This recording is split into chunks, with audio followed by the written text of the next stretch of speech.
Social media is only one part of your strategy. Marketing in its entirety has different components. So if you don't even have the basic of, okay, we don't do networking events, we're only online. I'm like, well, I used to be that person. I really was. And I learned you need more. You need in person, you need social media, you need to just go door to door or find events and go to them. Thank you so much, Sheree, for being back. It's been over 2 years now since you've been on here, and it's been such a journey of what I've witnessed of your growth, but I'm so excited to have you back. So thanks for being back, first and foremost. Thank you so much for having me back. And when you say it's a journey, it definitely has been a journey. Oh my gosh, yes. But tell us, what have you been up to since the last time we were able to have this interview? It's been over 2 years, but what's been going on for you? So, what's been going on is at that time, I was really learning how to be an entrepreneur. We don't get that kind of education where you are going to have to face your darkest fears, those patterns that hold you back, the understanding what is burnout, understanding your work, because you don't have to work all the time. And that was the first year, just getting through that mindset and what are my patterns holding me back. And then the second year was letting go of things that no longer serve me. Shows at one point, I had 4 shows and let go of two, and now I have two.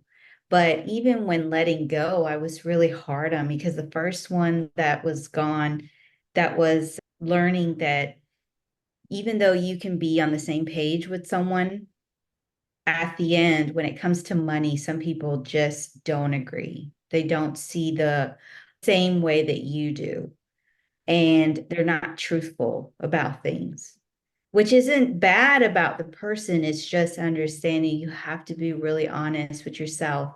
Whether you go in business with someone or you do a show, you learn right away what's important. Is it the money? Is it because they just wanted to get free coaching from you? What is it? And it needs to be clear from the beginning. The second show I let go was really, really hard because the individual is great. But when it came to our partnership, it was very toxic. We were bad for each other. We were not the right pair, even though we thought we were. And when it came to assigning work, when I was putting my foot down, she put her foot down too. We just weren't on the same page. At least what I'm looking from it is when I've set the boundaries, it wasn't respected. It was looking as if I was being mean or I don't know. But at the end, I had to let it go. And I learned it's okay to take breaks. Like I am fully taking breaks now every year between June and July and the first 2 weeks of August, where I just do nothing. I don't go live. I just think about what I want to do for the business. How do I want to start moving forward and then pushing forward? And something else I learned about myself is that I will always level up, whether it's mindset, sales, or just what I do for a living, because there's always room for improvement. Yes. Oh my gosh. So many lessons, but like I think the biggest thing too is understanding when to let go. I know I struggled with that because there's so many things we might be interested in, or it might be just really detrimental to our overall well-being if it's not the right fit, not the right partnership. Just really understanding that it's going to look different every time. But I'm really curious because I know boundaries is a big topic in general. But knowing when you are setting a boundary, it's not mean, it's not cruel, it's just really coming from such a loving, compassionate place, but also standing your ground. And I'm really curious because people might be going through that process as well, where they've had to set boundaries in a partnership, because a lot of times people end up going their separate ways just because it doesn't make sense anymore. You had the vision in the beginning together, and then it just morphs differently for everybody. But what was that process like for you to let go? I first had to understand what I wanted and what are my goals. And understanding what am I going to be okay allowing? Is this in alignment to what I'm trying to do and goals? And it sounds selfish, but we have to be selfish because we could be partnering with the wrong person. For example, you could be dating somebody and you can go on different dates all the time, but you might find something wrong with each person. Why not just take a step back and see, okay, what is it that I really want? And you may not get all of it, but you'll get at least a good portion because not everybody's perfect. But I'm just saying the big things that you really want in an individual, you're going to find if you are clear. So when it comes to partnerships, you have to really find a person that first you trust them. Like if you don't trust them, if you have even a little bit of an inkling of a doubt, don't go forward with it because that is your gut talking to you. A second thing is once you know what you're looking for, is this person in alignment? And if they're not, it's okay to say no. You know how many times I've said no to people? Even though the idea sounds amazing, I have said no because first, it's just not in alignment. And two, I just didn't see how it could work for me right now. Will I be missing out on opportunities? Yes, but I haven't missed out on opportunities that are right for me. And then three, put everything in writing. Everything. Do not assume that people understand. So the first show that I let go of in 2023, we had everything in writing, yet she was, or he was very confused. The second show, it was more of an understanding. We didn't have things in writing. And so towards the end, that's when I wanted to start putting things in writing. And they did not agree. Like they did not verbally say or write and say, I agree with you. It was more of, okay, this is how it's going to be. And then for some, that might be okay. But when you understand the individual and you understand how they operate, you have to have solidified answers. This is just how it's got to go. Because what will end up happening, one person's going to be doing most of the work, and then you're going to feel resentment towards the other person. Or when money gets involved, you feel like you've done most of the work and they're just getting portion of it because they're just freeloading. Like it cannot be like that. Absolutely. I'm so glad you brought this up and we're talking about this because I've had those experiences where you're doing all the work, but nothing's in writing. And even this new business venture I have, I'm like, we need everything in writing. Like I've learned so much and I'm just glad it's like echoing. And I'm like, okay, I'm on the right track. The universe is protecting me too. And everyone listening. But I love that you have learned from those experiences. And I do think it's so important to really understand if things are not in writing, even if they're the nicest person in the world, it's just so important to have everything in writing, document, document, document. That's what I learned in therapy too. Just make sure everything is written down so you are protected and covered. Same in business and anything else you do. But I love this. And, you know, I know you have shifted to even your niche of what you started with video and social media and all the back end stuff because you've produced so many shows too. Like you've been on all sides of it. And now you help so many medical professionals, dental professionals, all the works. How did you even get to that niche in particular? Today's episode is sponsored by the Start Here Conference. Hey there, fabulous folks. Welcome to the Start Here Conference, where the fun begins and success stories unfold. Yep, you heard it right.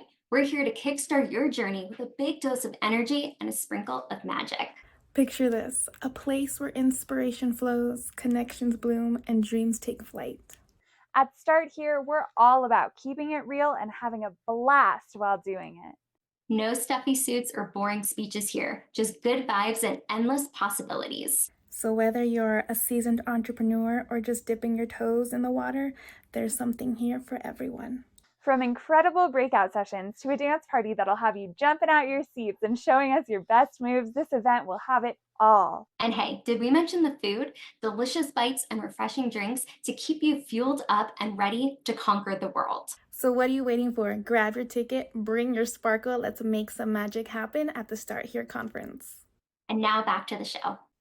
it really fell into my pockets. Like I wasn't looking for it. My main thing was I wanted to create a business where we had income that we knew was going to be coming every month. And I also wanted to move away from the income being only for a certain period of time. I wanted it to be a longer period of time. And as I started to work with clients, I realized, we did produce a show, but how long is that show for? Then we went into social media management because I understood the importance of social media management. And I learned really quickly what can happen if you work with a certain type of individual. Because in the beginning, you say yes to a lot of people, but then you realize the headaches that come with it. I ended up working with a friend, and now we don't talk to each other anymore. We're like, I lost the friendship.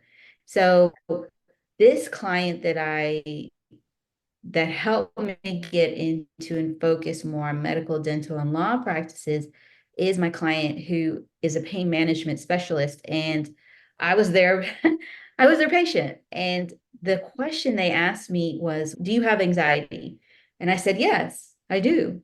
And the doctor asked me, he said, why do you have anxiety? And I said, well, because I'm an entrepreneur, things just get crazy. And he's like, really? I'm an entrepreneur, because we forget that doctors, lawyers, and dentists, chiropractors, they are mom and pop shops. Yes, they do make a lot of money, but in the beginning, just like you and I, and anyone listening, they've got to do the marketing. They have to have the staff. They have to get the appointment setters. They have to do the follow up. It's a lot, and we don't see them. And if anything, it's very crucial for them in the first few years they're in business that they grow, they get money, because unlike you and I, Caroline, and anybody who's listening who's in a service based, we get paid right off the bat. Yeah. But when it comes to medical, dental, law, or even chiropractors, many times they have to wait to get paid. And so if you are in a lawsuit, let's say you work with a personal injury attorney, they have to wait X amount of time before they can even get money, then you get your money. Same thing with insurance companies that work with dentists or doctors. Sometimes it takes about 9 months before they get payment. So your first few years are struggling because you've got to get the base. And once the payments start coming in, then it's easy, it becomes easier. And it becomes like, okay, I can expand. You learn from the conversations and experience, just like you and I. And by working with this client, I realized I really enjoy working with him. I also understand how long I want the individual to be in business for, because we do provide a service. Our services are not for 90 days. In true form, whenever you put yourself out on social media, it takes time. And I would say in a year, you're going to be known, but it's not going to be like it is when you get to your second or third year. And social media is only one part of your strategy. Marketing in its entirety has different components. So if you don't even have the basic of, okay, we don't do networking events, we're only online, I'm like, well, I used to be that person. I really was. And I learned you need more. You need in person, you need social media, you need to just go door to door or find events and go to them. You don't have to go to everything, but you can be part of, I'll give you an example, the Chamber of Commerce. If you have a Chamber of Commerce in your city, be a member. Their memberships are about $400 a year. It's an investment, but if you think about it, you meet someone, and I'm going to go back to dating because I think this is a really good example. When you meet your person the first time, you might say, okay, I'm in love, but let me check this person out. And maybe by like the fourth or fifth time, you're like, no, this isn't for me, because maybe they have different aspirations than you, or you just weren't in alignment, or maybe you find out a year later. However, it takes you time. Same thing with networking. If you are part of one or two organizations, before you know it, leads will come. People will get to know you. And eventually they'll be like, oh, you should work with Dr. Caroline. And when I looked at what I can do, I've learned so much in 1 year since I've focused. A lot of things that I thought were true weren't. A lot of things that I didn't know came to life as I started to talk to people.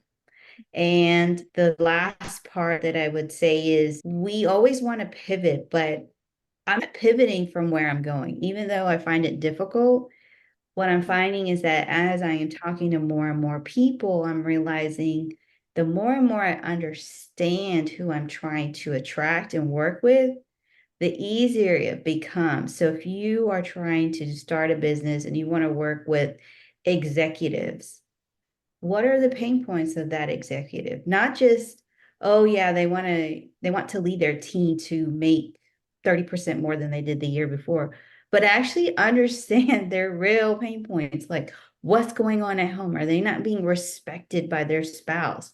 Or what is going on in their mind? Are they finding that anxiety from a past experience that has nothing to do with right now?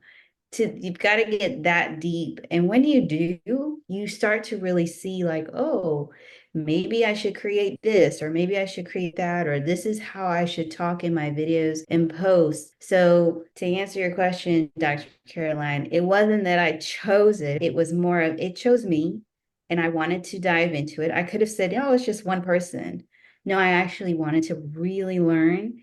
And sometimes I feel like I'm not good enough for some of these people, but those are the moments that I have to understand that's that self-doubt. We all feel that way. And the way we can get past that is to surround ourselves, have the conversations, talk to the people who would be the best. May not be the lawyer, it's going to be their staff. May not be the doctor, it's going to be his staff. And as you build relationships, you will get those answers that you're looking for that will help you get more and more clients. Oh, so much to unpack there, but I love the fact that you brought up not just one entity of how to reach people, because I think social media is great, but you also alluded to networking in person and online, being able to really hear their pain points, because it's really easy to say, oh, this is the population I want to work with. But I love that it chose you, because I think that's sometimes what happens. Things start to get very aligned with what's meant for you, but you really leaned into it versus being like, okay, it's a one-off client. You really leaned into that idea of, okay, well, let's explore this and get deeper with each person, because once you get a little bit deeper, you can really understand that true pain point. It's not just fluff or the surface level, but getting a little bit deeper into, okay, what's really going on? How can we really help them? Because when I think of you, I think you look at it in a holistic point of view. Just anything I've seen that you've done and the people that you interact with, it really comes from such a beautiful heart that you have, but also creating that space for people to really divulge that information so you can help them grow their business. And also the fact that I think is so important to point out, it doesn't happen overnight. It is a process, like that year 1 to 2 to 3, the bigger vision, what they're going for, not just, okay, 30% increase financially, but what do you really want for your practice? What does that look like? How can we have it sustainable versus just one time and be done with it? But you're really building and fostering a long-term relationship, just like dating. You're looking to find your person, like we'll bring it back to that because I think that's so powerful, and people can relate to that, of just understanding how each person is going to be a little different. You're not going to know everything up front because it's almost impossible, even if you're psychic, it takes a little bit of time. So I think it's just letting that unravel and really focusing on what is important, what's going to help them grow their business. But I love that it found you and what you've been able to accomplish. And speaking of accomplishments, on LinkedIn, you are top live streaming video award that was just happened recently. Can you tell us how that unfolded?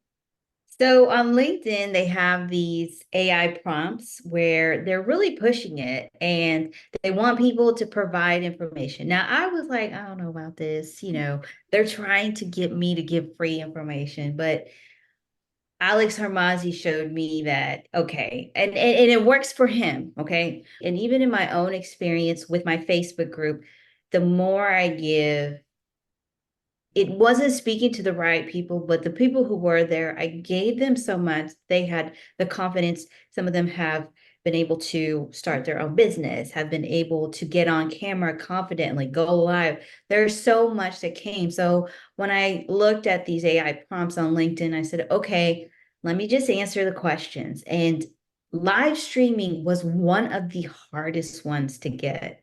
Everybody complained. And I remember when it only had like 2,000 people, part of that actual group.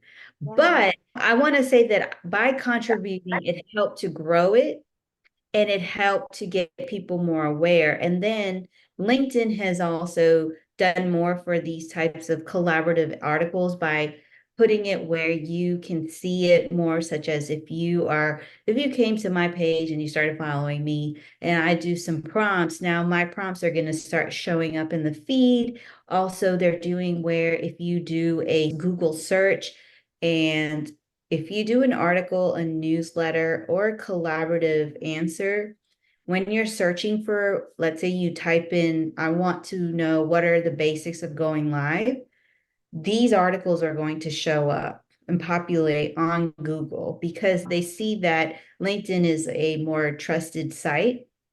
Don't ask me why, but they do.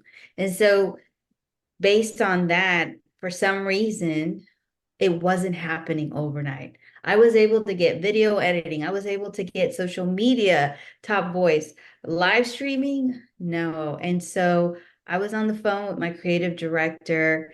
Just and whenever, if you guys are watching this is going to be like past weeks, but it was really this week that we are doing this interview that I saw it and I was like, I started screaming because I was like, oh my God. And my creative director's like, what's going on? I said, well, I got this top live streaming voice. Like, you don't understand. I've gotten all of the other ones that I put in effort. This is the one that's taken me almost a year to get. Like, you just don't know. It was so hard. I was like, people know me for live streaming, and that's the one award I could not get. I couldn't get that ranking. I was like, okay, there are a few people that I know that should have gotten it, like meaning like if you get enough individuals to support your comments, you will get that top voice. But live streaming is just one of those, I don't know why it was so hard, but I got it and I was like, I finally did it. I didn't I appreciate all of the top voices, but this one in particular is the most precious because I started my whole journey 4 years ago going live on Instagram to build visibility to my business, to leave a legacy to my daughter, and to help build community. And that's what I've been able to do in the last 4 years. And it's been amazing to watch that transformation. Even like when we met during COVID, this is 4 years ago. Like I was just talking to my family about this. I was like, I met Sheree like 4 years ago. But it's absolutely insane to see, like, because in the beginning, you were a little shyer, like not like talking as much. And like you are a voice out there that is so visible, so out there, and just making such a difference for other people to be heard. And I am one of those, like, again, I got the opportunity to be on your show twice, but the fact that you've just grown so much, you've interviewed so many knowledgeable, amazing individuals, again, creating that space of the journey that they've gone through and all the other shows that you've had and will continue to have. But I think it's just so phenomenal how hard you worked, because I knew it was hard, but I didn't realize how hard it was to get that. And like when I think of you, I think of live stream, like that's literally what comes to my head and the visibility piece. But the fact that you've been able to accomplish that, and it's also, again, like not giving up. It took a year to get there, but you did it, and it should definitely be celebrated. I'm so proud of you. You're so deserving of it, but I'm just like over the moon that you got that. Thank you, because it really is. When people saw the other top voices, they were like, yeah, that's cool. Yeah. But that one happened to, now people were like, yeah, you're that's you all the way. That's you. And it's so true because 4 years ago, I didn't feel like I had anything to give of value. I actually talk about that journey where for a very long time, I didn't think I had value. And it was until last year, really, where I said, I truly have value to give. And even in my own agency, just hearing my client talk about how we've helped their practice and how patients are able to self-refer, or that they have even other providers. And when I say providers, such as lawyers and other lawyers wanting to work with them, other internal medicine doctors wanting to work with them because of their social media, because they can get to connect with them and see their videos, see their static posts, just getting to get in the DMs and being more confident to be say, I really liked your post and I want to see, is there any way we can collaborate? And that's we talk about it and we want to say that this really does happen, but when you have been helping somebody for over a year, they say it, then that's it. Like there's nothing else you can say. Like this is a testimony. This is what we keep telling you can happen. It just takes time. And if you get out of your mind of the popcorn microwave results and get into the understanding of building relationships, building your authority, your voice, these things will come. All of these, the inbound leads, people saying yes, you will still get no's. People wanting to get on your wait list. They don't care if they have to wait 2 years. They want to work with you. It happens. I'm just like soaking that all in because I do believe just the fact is building relationships is always number one. I believe that connection piece, it might not be a yes right now, but just look at you having a waiting list, being able to help the people that you choose to help, being able to say no to other people, as you mentioned earlier, knowing what aligns with you, because it's going to look different each person that comes into your vortex of what's going to make sense, but it's absolutely okay to set boundaries, say no, do what's right for you, and follow what makes sense for you as well, and lean into things that are doing well or where there's an opportunity to do it. And you're a beautiful example of how you've been able to accomplish that over the last 4 years, but in particular, the last 2 years that I've seen the growth so much as an outsider, but also an insider. But Cherie, I've been so enjoying this conversation. I know we could talk for hours, but where can people find you so they can get your services, even if they have to go on the wait list, but where can they go? Well, I don't have a wait list, but I know that my clients actually have wait lists. So I'm always open to taking new clients, and you can find me on LinkedIn, Instagram, Facebook, TikTok. Something that I changed recently too is my Instagram used to be Next Love Consulting, and I got feedback that said, why do you have that? Why don't you have your name? So I decided to start a new handle. This is Shri Mahabir, because we're in a new chapter of life, a new era. And so you can find me, if you type my name, you will find all of my platforms, because who Shri was 4 years ago and who she is now is so different. And like I tell people, it's messy, but I'm willing to take a risk. And if you are part of the journey, you will grow with me too. Oh, I love it. And you have grown so much, and I know you'll continue. And I love that you have the new handle as well. It's just a testament to we're always evolving and growing if we allow ourselves to, and just not to stay stagnant, because you never know what is just around the corner as well. But thank you again for coming on, Cherie, just catching up with us. It's been so lovely, and I can't wait to catch up with you in the next 2 years and see where you are then. Maybe even sooner. We'll see. But thank you again for coming on today. Thank you. Of course, make sure to like, subscribe, comment below what was the biggest takeaway from Cherie today. She had a lot of nuggets for us, and we will see you on the next episode.